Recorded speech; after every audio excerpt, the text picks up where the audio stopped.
20 years of civil war, devastation in Afghanistan. Basically, the government only functioned in the cities. Rural areas were more or less controlled by the Taliban. So now you have a situation, Taliban have taken over.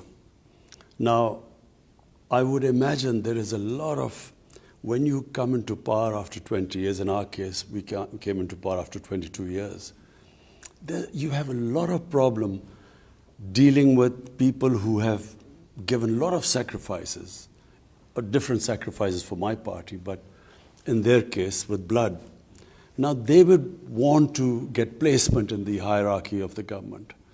And yet the government is clearly trying to get international acceptability. So it wants an inclusive government. It talks about human rights and not allowing its soil to be used for terrorism by anyone.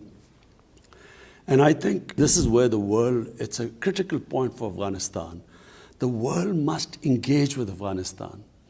Because if it pushes it away, within the Taliban movement, I would imagine there would be hardliners. And so it can easily go back to the Taliban of 2000, 20 years ago. And that would be a disaster. Because 20 years of the NATO presence, $2 trillion down the drain, hundreds and thousands of people dead.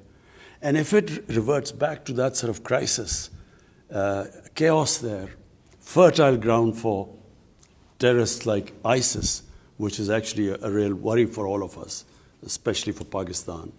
I think that it would be a total waste. I mean, it would be, what has the US got to show after that 20 years? So therefore, a stable Afghanistan government, which can then take on ISIS, and believe me, Taliban are the best bet to get rid of ISIS.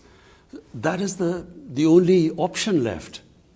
Isolating them, sanctioning them is going to, apart from anything else, apart from the chaos, it is going to be such a huge humanitarian crisis. Half the population is below the poverty line. The UN thinks that by next year, 95% of the population will go below the poverty line.